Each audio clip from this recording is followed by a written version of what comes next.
I played at the tournament, and at the end of it talking about it, we'll go over what I would maybe change from it as well. But Turbo, Lost Box. I also talk a little bit, I guess, right now about like what else we were thinking about playing. So Turbo, Lost Box with Kyogre, that's basically it. That's the whole thing. A couple things that we were thinking about adding to the deck beforehand. We were a little bit unsure about the switch card count versus vacuum count. That was like the only thing that we were really discussing at the end. And also Pokestop versus Beach Court. But I actually really like the 1-1 split of Pokestop and Beach Court. Like Pokestop you really don't want to use. But when you do want to use it, you really want to use it. So yeah, this kind of worked out really well, the Beach Court Pokestop split. Yeah, Kyogre was good. I feel like Kyogre is like your only real way to beat Lugia consistently, to like have a consistent out against Lugia. I feel like if you're just playing the Turbo build, like your Lugia matchup is really tough. It's really easy for them to get ahead. And it's also just really easy for, yeah, them to just be like winning the prize trade. And it's like really hard for you to make a comeback at that point. But Kyogre like makes them have to play differently, a little bit more conservatively, because they have to potentially play around the Kyogre. And then also the Kyogre just like can all of a sudden like let you win the game. And yeah, I use like Kyogre in almost every Lugia matchup I went up against, I think, except for the except for one of the matches against Lugia in day 2. I use Kyogre to win like every game against Lugia. Is 4 Nest Ball necessary? I mean, it's pretty good. Finding your Pokemon turn 1 is pretty important. And that was like the biggest thing that happened to me in the tournament was I couldn't find basic Pokemon turn 1 sometimes. So I wouldn't cut a Nest Ball. I don't know. It's consistency. Seems pretty good. Yeah, I don't think I would cut Nest Ball. We were thinking about playing second Cram, but after the tournament's over, to be honest, like I think 1 Cram was plenty. You have just like so many other aggressive options to take throughout a game. I don't think you ever need the second Cram in a build like this. Something like a Sablezard, or something like what Shemansky played, the Moltres Moffat build, whatever you want to call it. 2 Cram in there, I think, makes sense because you have so many less options turn to turn because you're just not as explosive. So you don't get access to your gates as soon or your Sableye as soon. So in those kind of builds, I like second Cram because I think it fills a lot more gaps. You're also a 1 prize build. So you have like doing 110 for your turn is sometimes a little bit more reasonable because you're not giving up your prize cards as fast. So you have like more time to work with. So in this build, the 1 Cram felt fine overall, to be honest. I don't think I would add a second Cram because you're getting to your Sableye and your gates so much sooner. It would be nice to play a Snorlax in here, but finding the space for like a Snorlax would be tough. As well. I mean, the other decks like we were considering playing something similar to what Shemansky played, but it was just with Snorlax, no Moltres, which I think is like a little bit better actually. I don't know. Whenever I tried out the Moffat Moltres build a little bit, and the Moltres is just, yeah, I don't know how you ever set it up consistently and like utilize, like it's just like so awkward. I would rather just play like double Snorlax. And then just like swing hard. Like the Moltres is like, you don't need it to beat Mew because you have Kyogre to beat Mew. And the Guardy matchup is so good. Like I think Snorlax is ridiculously strong into Guardy because you like basically do a ton of damage with it to set up for Sableye in the future on stuff like Zacians or Guardy EXs. And then they don't get 2 prize cards when they KO it back. So I think Snorlax is super good against Guardy. So you don't really need the Moltres. The only thing that Moltres can help with is like an endgame Roxanne plus attack with Guardy EX, which can be a little bit annoying at the end of the game. So you can like bench Moltres ahead of time, gate to it, and then if they boss it, you Clara it, and if they don't boss it and they Roxanne, then it's just set up and ready to attack, so you just win. So that's like the one thing Moltres, I think, that's what I think Moltres is best at, is it KOs Guardy EX when they go like fresh Guardy EX plus Roxanne. How do you beat Goodra with this? So you basically checkmate them the same way you would do up against Sablezard, and you just put a lot of damage in play with Sableye, and then you go Escape Rope Boss, KO Goodra. If they have 2 Goodras in play, you Kyogre KO double Goodra, because they don't play hand disruption. So they literally aren't disrupting your hand this whole time. So all you do is you draw 2 prize cards with Sableye, Echoing Horn, a 4th 1 prizer in play if they have 1 Goodra in play. If they put 2 Goodras in play, you just Sableye a bunch of stuff, KO 2 things, Horn something to play if you have to, and then you go Boss Kyogre, win the game at the end of the game. So the way that Goodra can kind of play around that is they can play around that against this deck and Sablezard is you can play a Judge. So I think if Goodra wants to compete moving forward, they're gonna have to add a Judge because like the turn before you like initiate the checkmate as Kyogre or Sablezard, that's when you can Judge as Goodra. Otherwise, you just sit there and you get checkmated as Goodra, and you can't really do anything because you don't play hand disruption. So they just sit there and they'll eventually just beat you.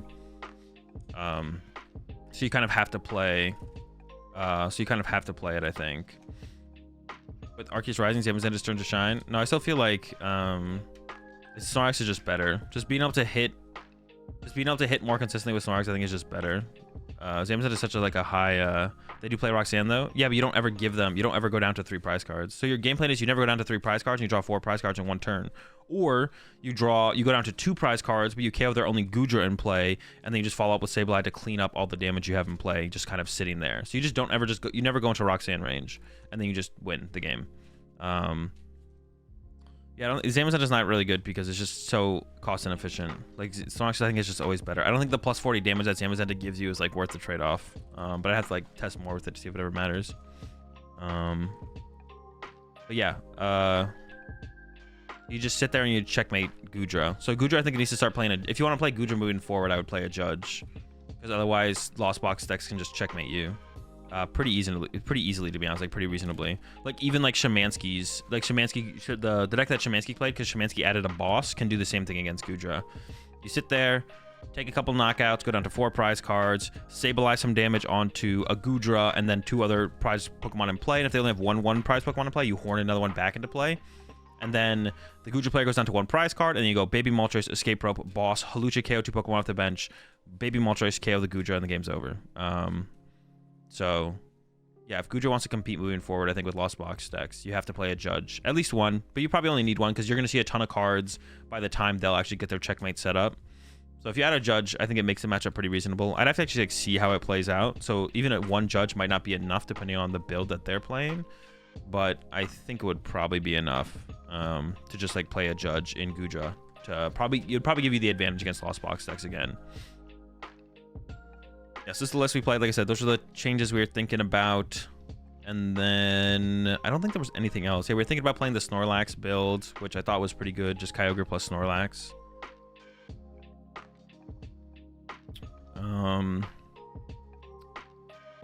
Was there anything else we were thinking about playing? Not really. This is I can like talk through my matchups as well. So this is my matchups. Here I started off 7-0 in day 1. So there's always a difference like playing a deck on like PTCG Live here on stream versus in tournaments to get like a better idea of how like a matchup actually breaks down and stuff like that. So round 1 I hit a Lugia. That was game 1 wasn't very close. Game 2 was like kind of close, and then from there yeah, I beat the Lugia, and all the Lugia's players I played against except in day 2 I think against Eric, but this was Lugia. Torres was also Lugia. None of them thought I was playing Kyogre until I played it down. So there's like a big advantage for me up against my first 2 Lugia opponents here, Eric and Richard, where neither of them expected me to have Kyogre, and then I did it, and then they just like, and it's like fine for them to have assumed I didn't play Kyogre, to be honest. Like up against Richard, one of the games, it was like if Richard just sent up their Tyranitar, that I think I had Echoing Horn into play. I forget. If they send up the Tyranitar, I can't win. But they're like, well, I don't want to send up a 2 prize Pokemon here. I'm going to send up an Arceus. And then I went Kyogre for 4 prize cards. Like, I thought there was no way I was winning that game. But as it was playing out, I was like, well, with this last Escape Rope, if I play it and then they send up Arceus, I actually win. So I played it out to that point. Played the Escape Rope. They sent up Arceus, and then I won the game. And then the second game was was a little bit more in my control, I felt like, overall, and wasn't quite as close. And I beat them with Kyogre in that one as well. Same thing against Eric. They just didn't expect the Kyogre at all, because like they just kind of assumed I was playing like Turbo Lost Box, but there was a Kyogre in there as well, and it was like basically a mix. But yeah, Lugia round 1, and then I hit, and like I said, I played against Richard in round 5. Lugia. That's how the Lugia matchups went. And then I played against 4 Guardies besides that. So like I said, when you sit down and you play in a tournament, the matchups, it's definitely different than playing like here on stream on PTCG Live. You appreciate that Prime sub there. Thunderfield, welcome to the Rat Pack. We're all out of windows. We got plenty of paint. Click the button, the add button to make it Lugia. Oh, can I just do that myself? Submit. I understand I cannot resubmit. Oh, so does this make it Lugia for me? Like, how does that even work? Why would it say it like that? That feels weird. Okay. Yeah, 4 Guardies here in the first 6 rounds. I didn't really know how good this matchup was until I played it, and it felt insanely good. Jordan, Didn't have any trouble against Gordon. Against Scotty, I did have to use Kyogre to make a little bit of a comeback in game 2 against Scotty, but I also had game 3 to potentially work with. So I think I was going to beat Scotty. I probably would have been able to maybe beat Scotty no matter what going into game 3. But yeah, game 2, my start was a little bit slow, but then I made a comeback with the Kyogre. Because like, yeah, Scotty had like an insane, like, Scotty went first, and then I went over to me. I opened the Raikou, whiffed turn 1 attack with Cram. Somehow, it still had my 4 Seal Stone available on my Raikou. I put it in play. I was like, well, if I get judged, I guess I get the 4 Seal Stone. Yeah, somehow whiffed turn 1 attack with Cram, and then they went 5 energy in the discard pile, Rare Candy, Guardy, Boss KO my Raikou off the bench. Just like absurd turn 2. It was like insane. I also prized my Dragonite that game, so I didn't have like a quick response and KO the station back. So yeah, absurd turn 2 from Scotty. Definitely got cheesed a little bit on that game too, but I still made the comeback with the Kyogre in the end. Yeah, that was just insane. But yeah, I still made the comeback. I won that 1-2-0. Also beat Avi 2-0 as well. Game 2 didn't finish, but I was probably going to win anyways. I had like +2 turns to play the game to find Echoing Horn or just like another attack with Sableye. So they could have Roxanne me on the last turn. We didn't play out past that point, but the chance that I lost that was like pretty low anyways. Like I was pretty much always beating Avi pretty much no matter what I felt like. Yeah, so Guardy felt good. Played against Chris. Chris actually was the first Guardy that drew poorly against me. Like Scotty and Avi were actually playing the exact same 60 cards. They only played 1 Rare Candy, and they got like turn 2 Candy Guardy against me an absurd amount of times. Like it was insane. Actually, all the Guardies except for Chris. These 3 Guardies here, like I think almost every game they got turn 2 Candy Guardy. Like it was like, just give me 1 game where you whiff, bro. Like one game. And Scotty and Avi only played 1 Rare Candy. They did play the 4 Seal Stone, so they had a couple more outs, and they also played Arvin. But still, like, give me 1 game. But then I played against Chris with the Guardy, and Chris drew terribly. I don't think Chris set up a Guardy in either of our games. So that's where the Guardies started to fall apart here, was against when I played against Chris. Up against Sam, it was a close one with the Sablezard. That's what I feel like. I feels like there's no advantage in the Lost Box matchups or Lost Zone single prize matchups. If you want to call Sablezard a Lost Box, I guess you can, but yeah, that was just like a game 3. Sam just whiffed turn 1 Cram going second, and I think whiffed another follow-up attack. So I was just like super far ahead against Sam in game 3. Game 1, I think I won. I drew fine. Game 2, I drew pretty poorly. Sam drew fine. I lost. And then game 3, Sam drew pretty poorly. Like prized Heavy Ball and Cram game 3. So whiffed the turn 1 attack, and then I think even whiffed a follow-up attack later in the game as well. It was either back-to-back whiffs on Cram attacks because the Cram was prized, or there was like a Sableye whiff at some point. So yeah, game 3 wasn't very close at all.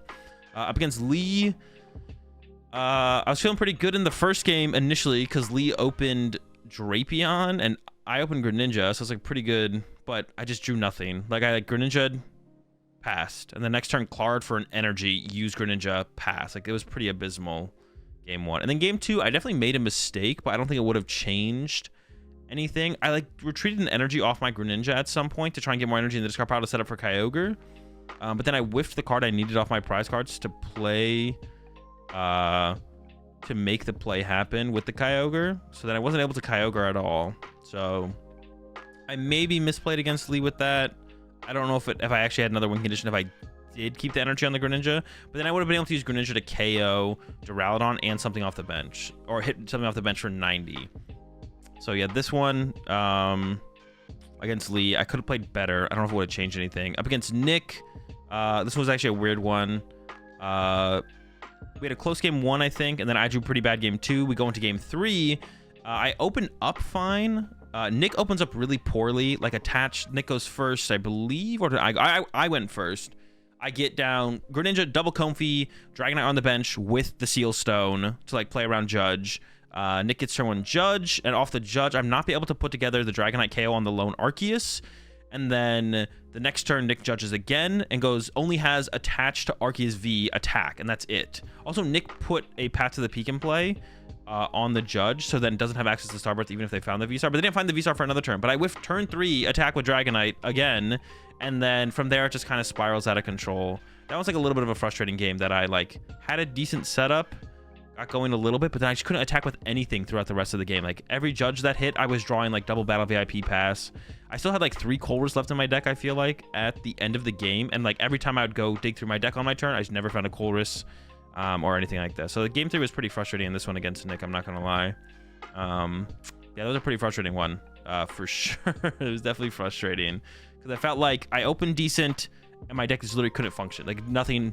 Like, it was one of those games where it's like everything is still in the deck. I just can't see anything. So it was a little frustrating, a little bit frustrating of a loss. Up against Cameron, first round of day 2.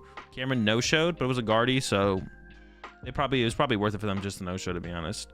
The double is going to be had no matter what. Against Nathan with the Arcdur Umbreon thing, I thought this matchup was going to be terrible. Yo, appreciate the raid there, Mahone. Get a good stream, bud. Yeah, I thought this matchup was going to be terrible up against Nathan, but with like the Echoing Horn and the Kyogre and then Dragonite as well, like with all those 3 things combined, it's probably about a 50-50 to be honest. Danny actually beat Makani in day 1, and Makani was playing the exact same 60, so I actually think that matchup is like kind of close. That matchup was probably like a 50-50. And actually, I think I would have won game 3 if we had more time. If I would have won game 3 if we had more time, so it ended up being in a tie. But like I whiffed turn 2 Dragonite. Yeah, I don't know, it just kind of went downhill early. But then as the game progressed, I was like, oh, well, I kind of win here with the Kyogre play. But we didn't have I need like one more turn, I think, and I would have won. But it could have been different, though, as well, because like Nathan chose to not attack on a turn and like retreat to a Pokemon that I would want to snipe with Kyogre off the bench. So Nathan would have played differently as well if we had more time. So it was pretty close at the end. But yeah, the matchup was definitely not as bad as I thought it was going to be. Same thing with up against Lee. Like I thought it would be a little bit worse, but after like playing through the matchup, like it's not that bad. Definitely annoying. I would say they're probably slightly favored, to be honest, overall. But if you have the Dragonite, you got the Kyogre, you got the Echoing Horn, like if you have those pieces, you can definitely win. Up against Eric, game 1 went really in my favor. It was pretty easy. Game 2 was interesting because Eric only got out 1 Archeops, which is actually in the Lost Box matchup. Solo Chops is like not that big of a deal. And it wasn't that big of a deal in this one for Eric either because I wasn't able to chase the Chops ever. I was never able to chase Eric's Archeops. And I think I did misplay in this one, though. There was a play I could have made on like turn 2 or 3 where I could have Sableye KO'd the T-Tar off the bench, and then Eric pushed up Lugia off my escape rope. And then it only had a double turbo. So that means next turn from Eric would have to Archeops to the Lugia to attack. And in my hand, I had Boss. So theoretically, I could have KO'd the T-Tar off the bench with Sableye because I got an early hit with it with Cram. I could have gone Sableye, knock out the T-Tar, and then go next turn Boss plus Dragonite KO Archeops, and then the Lugia that was set up wouldn't be able to KO my Dragonite back, and then from there I think I maybe would have just been able to more cleanly win the game. My fear was, though, it's like, okay, I could do that, but what if Eric just has a Judge next turn? And then it's like, then I get judged, and then me having the Boss, like, then I went for the Sableye play, don't have the Boss. But then even then, I'm just still staring down a Lugia, so it doesn't make it like terrible. So I think I should have gone with the Sableye play. Instead, I went, like, because Eric pushed up the Lugia, I went Raikou knockout, knowing next turn I could Sableye knockout probably the T-Tar, or if not use Sableye, I could use Dragonite. And when you go Dragonite KO a T-Tar, it's sometimes hard for the Lugia player to... The only thing that Lugia can knock out Dragonite with is T-Tar, like out of nowhere. But that can be hard to do, especially with only 1 Archeops. So that was like part of my game plan as well. It was like, okay, Raikou, knock out Lugia, I get the first 2 prize cards, or I get I'm up a prize card, then they go T-Tar respond. If they don't get Serena, I can Sableye KO it. If they do get Serena, then I can go Dragonite knockout, and I had Dragonite on my bench as well at that point, so I go Dragonite knockout, and then for them to get a response knockout on my Dragonite with a T-Tar seems like almost impossible. So that was kind of my plan there. But yeah, and I ended up winning in the end with a Kyogre play, though, at the end of it all. It got down to a point where I had 5 cards in deck, 1 Recycler left in the deck that I needed. I had 1 Recycler in hand, 1 in the deck, and I could have also won if I had hit a Water Energy off my prize cards, but I whiffed that off the last 2. So I had 2 prize cards left. I was going to KO Serena plus Archeops, or Archeops plus Stone Journer off the bench or something, I forget.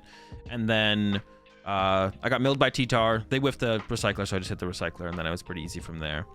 Against Jonathan Means with the Arctina. I actually completely forget this matchup, to be honest. I do not remember at all how this... Oh, yeah, I remember in game 1, they had to B-barrel for 1 to try and hit the Charon's Care, and that's what I did. So in those kind of situations where, like, I know what's going on, they know what's going on fully, then I call for a judge call.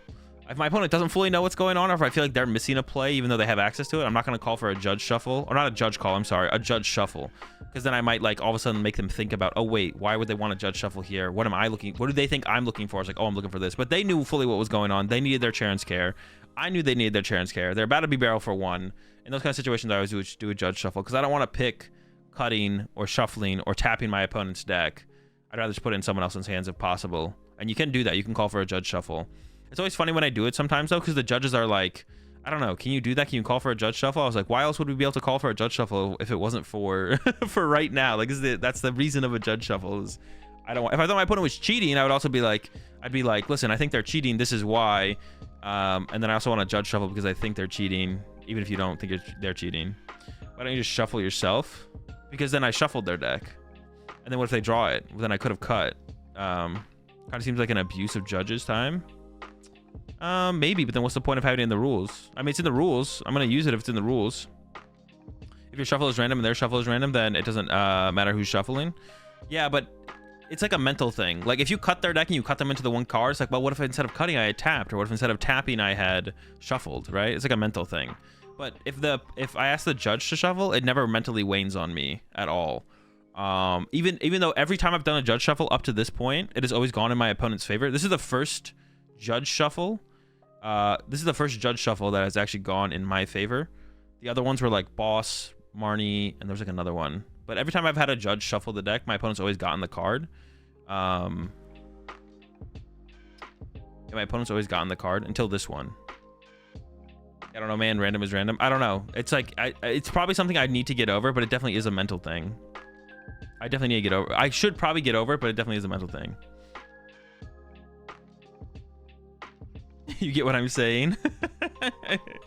Superstition is what it is. Yeah, it definitely is my own mental block I need to get over. But yeah, I do judge shuffle in those situations. There's also like it completely eliminates the potential of my opponent cheating, right? That's like another thing. That's what I thought about it as initially. Because even if you shuffle your opponent, so if I tap my opponent's deck, they could be like stacking their deck into a tap, stacking their deck into a cup. If I shuffle my opponent's deck and they see a card while I'm shuffling their deck, which, like, yes, you can shuffle so your opponent can't see the deck that you're shuffling, but if they do, they can then return cut their deck into the card. But a judge shuffle cannot be cut by your opponent. If a judge shuffles the deck, that's it. Your opponent can't cut it back. But if I shuffle my opponent's deck, they can cut it back. So there's a possibility that they cut themselves into the card maliciously, right? So I don't know. That's like the other thought process behind the judge shuffle. Must be playing against magicians. Yeah, maybe. There's so many times where a judge will call it one or two riffles and call it a shuffle. I mean, that's fine. That's effectively them cutting, but I'd rather have the judge cut than me cut or my opponent cut. You know what I'm saying? I don't know. I use it like once a tournament, maybe. I'll do it like once a tournament, maybe. You appreciate the 33-month resub there, Jay Stewart. I'll do it like once a tournament, maybe. That's usually about once a tournament, to be honest. Yeah, it's usually about once a tournament that I call for a judge shuffle. It doesn't happen very often, though. So that's my game against Jonathan. Then I played against Landon on stream, and I definitely misplayed in this game against Landon on stream. I don't know if I'll VOD review that game specifically because it's so short, but there was like a lot of things going on in the moment of it, and I just like missed a couple things. Like, definitely one thing is I thought I had one less prize card than I did. I don't know why I thought that. I thought I was about to go down to 2 prize cards, but I actually was about to go down to 3 prize cards. So I decided to attack with Sableye over Greninja to have 2 attackers set up, because I thought I'd have 2 prize cards left and either of them wanted me the game next turn. And then I went to draw my prize cards and I was like, oh. And although I don't think this is like a problem of the stream setup, it's something that, like, I think I definitely just didn't notice, because the prize cards, like, when you're on stream are like way off to your right past your deck, and just like they weren't in my visual. Like, it was just like a bad misplay, to be honest. If my prizes had been where they normally are here on my left, I think I would have noticed how many prize cards I have left. But at the end of the day, it's definitely just my mistake. I mean, I know why it happened, so something I'm going to be trying to be a little bit more aware of when I play on stream in the future. Is like, don't forget how many prize cards you have left. Yeah, for some reason I thought I had just 1 prize card left, and I actually did. So I could have won that one against Landon, game 1, and then if I had been able to squeak out game 2 or game 3, then I would have won that, would have been in top cut. Instead, Landon won game 1 because I misplayed, and then they offered me the ID initially at the beginning of the round, and I said no because it makes sense for me to play it. But then after they won game 1, I offered them the ID, and they took it because they were confident an ID would lead to them making top cut, and they did make top cut and won the whole thing. But they did have to play out their next round, to be honest. So actually, they were in a situation where they probably should not have accepted the ID. I had no idea what the outcome was. I had no idea if this would get them into top cut or not, but they wanted to ID. And if I'm down a game in a set and an ID doesn't take me out of cut yet, then I'm definitely going to take that ID, because my line to top cut would have been beat Landon and then ID the next round. But if I'm down 0-1 in a set and my opponent wants to ID with me, I'm definitely going to try and get the ID here and then win the next set where I'm 0-0 going into the set. And then last round, I play against Austin with the Mew, and I was super excited because this is the first Mew I had hit the whole tournament, and the matchup's really, really good.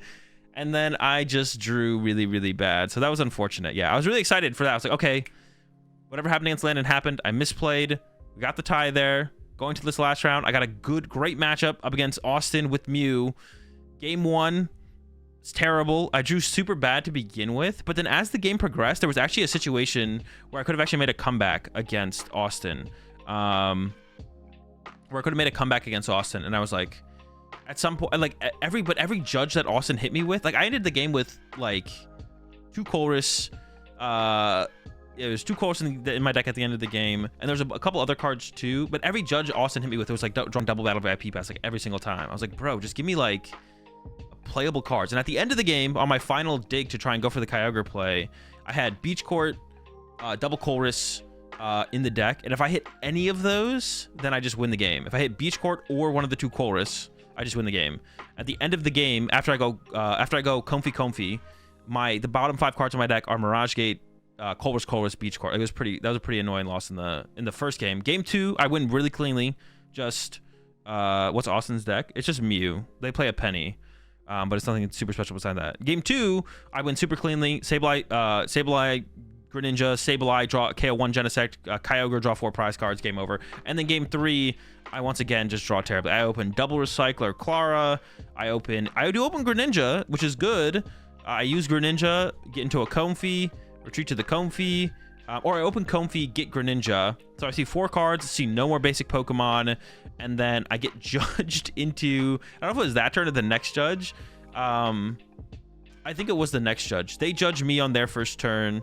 They whiffed the turn to attack, I think. They went first. They whiffed the turn to attack, back over to me. They had a really slow start in this one as well. The other 2 games, they had like fine starts. So this game, they had a really slow start. They had like 1 Genesect, 1 Mew.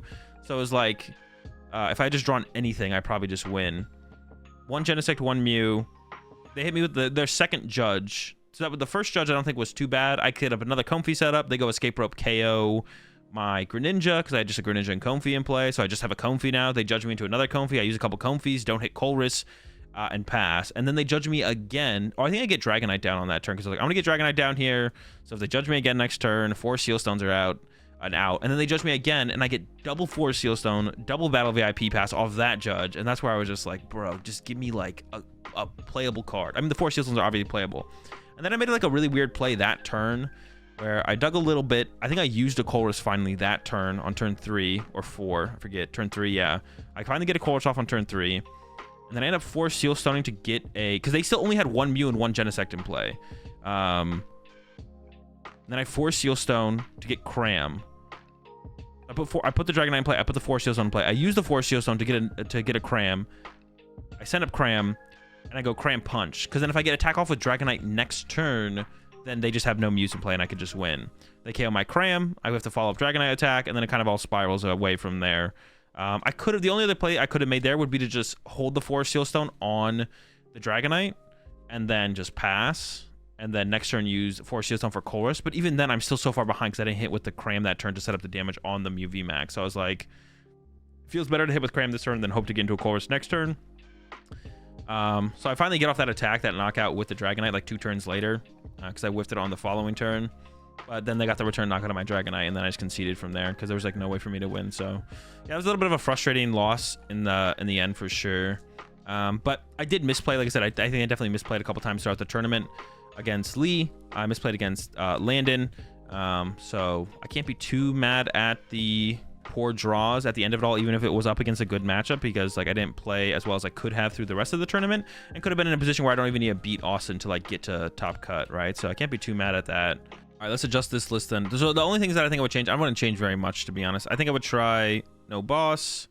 2 vacuum I still kind of want to keep because like I said, it feels pretty big in the mirror match, but we could go like 1 back. And then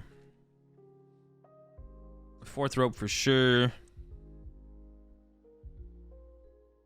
I got 1 spot left. I don't even know what I'd do with this last spot, to be honest. That's a good question, actually. Now that I'm thinking about it. Maybe I would just still play 2 vac. A Roxanne would be interesting. Actually, that's probably what I would try next. It'd be like Roxanne. Like we cut a vac, so let's add like another tech card for mirror.